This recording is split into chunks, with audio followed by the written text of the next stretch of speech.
really, I don't know. My daughter's fallen or she's got head injuries. There's blood everywhere. How can a 13-year-old girl be safe in her own home, doing nothing more than painting a door, and end up brutally murdered within minutes? That's what happened to Billie-Jo Jenkins in 1997. A normal Saturday afternoon turned into a nightmare. Who killed her, and why was her foster father at the center of suspicion for years? This case is not only about a young life taken far too soon, but also about justice, doubt, and a mystery that still leaves people asking questions today. Billie-Jo, a short life remembered. Billie-Jo Margaret Jenkins was born on the 29th of March, 1983 in East London. She was placed into foster care at a young age due to family difficulties, and eventually went to live with foster parents Siôn and Lois Jenkins in Hastings. Billie-Jo quickly became part of the family, living with their 4 daughters in what appeared to be a warm and structured home. Teachers and classmates described her as bright, outgoing, and full of energy. She was artistic, sociable, and seemed like any other teenager navigating the ups and downs of adolescence. Friends recalled her lively spirit and infectious smile, reminders that she was just beginning to explore her future when it was stolen away. Dad, Billy's been hurt! What's wrong? Over there. For those who knew her, Billie-Jo's story is not just about her tragic end, but about the life she lived as a young girl filled with promise, cut down before she had the chance to grow. The day of the murder, on February 15th, 1997, what began as an ordinary Saturday soon turned into a nightmare. Billie-Jo was at home with her foster family, helping with chores. She was painting the patio doors at the back of the house, a simple task given to keep her busy and earn a little pocket money. Inside, her foster father, Siôn Jenkins, and his daughters were moving about as usual. At some point in the afternoon, Jenkins left the house with 2 of his daughters to go shopping. When they returned, they found Billie-Jo lying on the patio, brutally attacked. She had been struck multiple times on the head with a blunt metal object, later identified as an iron tent peg. The scene was shocking. A place of domestic life turned into one of horror. The brutality of the crime immediately stunned the community. Neighbors were horrified and police rushed to secure the scene.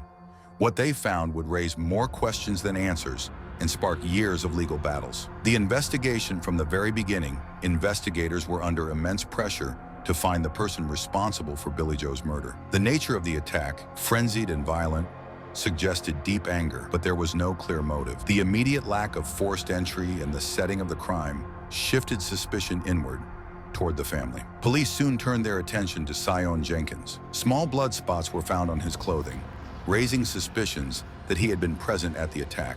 Investigators argued these stains were impact spatter from the blows that killed Billie-Jo. Jenkins, however, maintained they came from tending to her after discovering her body.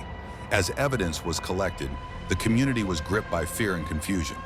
Parents began worrying about the safety of their own children, while the case became a media spectacle, intensifying pressure on law enforcement to secure a conviction. The arrest and charges. In the weeks following the murder, Siôn Jenkins was arrested and charged with the murder of his foster daughter. His arrest shocked many, especially those who saw him as a respectable deputy head teacher and family man. The evidence, though circumstantial, seemed strong enough for prosecutors to push forward. The central focus was the microscopic blood spots found on his clothing. The prosecution claimed these indicated he had been the attacker, while the defense argued they were consistent with him cradling Billie-Jo in the aftermath of the assault. Beyond the forensic evidence, there was little else to directly tie him to the crime. Despite the controversy, Jenkins was formally charged and the case moved to trial. What followed was a courtroom battle that captivated the nation and would stretch on for years through appeals and retrials. The trial. The trial of Siôn Jenkins began in 1998, with prosecutors painting him as a man with a violent temper, capable of lashing out. They argued that Jenkins struck Billie-Jo in a fit of rage, citing tensions within the household as possible triggers. The forensic evidence, particularly the blood spatter, was presented as key proof of his guilt. The defense countered these claims, highlighting Jenkins' reputation as a respected teacher and devoted father. They questioned the reliability of the blood spatter evidence and emphasized the lack of direct witnesses or clear motive. According to them, the case against Jenkins was built more on speculation than solid fact. The jury, however, was convinced by the prosecution's narrative, Billie-Jo's murder, and sentenced to life imprisonment. The verdict was met with both relief and unease, as many felt the case still left unanswered questions. Appeals and retrials. Jenkins' conviction did not end the story. Over the years, concerns about the reliability of the forensic evidence began to grow. Expert reviews questioned whether the blood spots on his clothing truly indicated guilt, or if they could have been transferred innocently during his attempts to help Billie-Jo. In 2004, after years of campaigning and legal challenges, Jenkins' conviction was quashed. 2 retrials followed in 2005 and 2006, both ending with hung juries. The inability of jurors to reach a unanimous decision highlighted the deep uncertainty surrounding the evidence. Finally, in 2006, the Crown Prosecution Service announced it would not seek another retrial. Jenkins was formally acquitted, ending nearly a decade of legal battles. However, the question remained: if he didn't kill Billie-Jo, who did? Theories and unanswered questions. With Jenkins acquitted, attention turned to alternative theories. Some speculated that a random intruder may have entered the property while Jenkins was away, committing the murder unseen. Others suggested Billie-Jo may have been targeted by someone in the community, yet no concrete leads ever emerged. Another line of inquiry focused on a mentally ill man seen in the area around the time of the murder. Witnesses reported his erratic behavior, but no evidence tied him directly to the crime. Ultimately, every lead ran cold, and the case faded further into mystery. For Billie-Jo's family, the lack of resolution has been devastating. Theories abound, but none bring closure. The true identity of her killer remains unknown, a painful reminder of the limits of justice. Media and public reaction.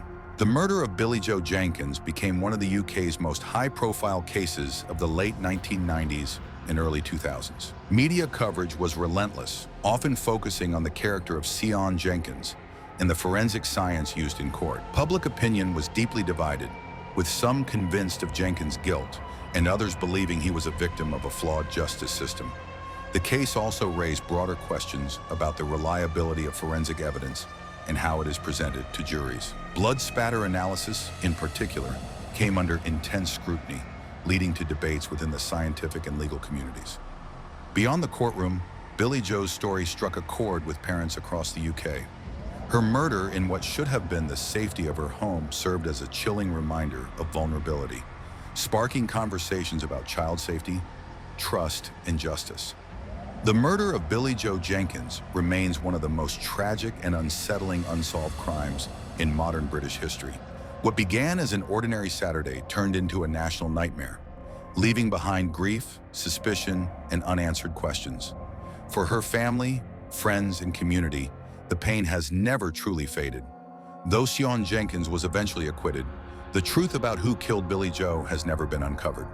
Her story stands as a reminder of both the fragility of life and the imperfections of the justice system.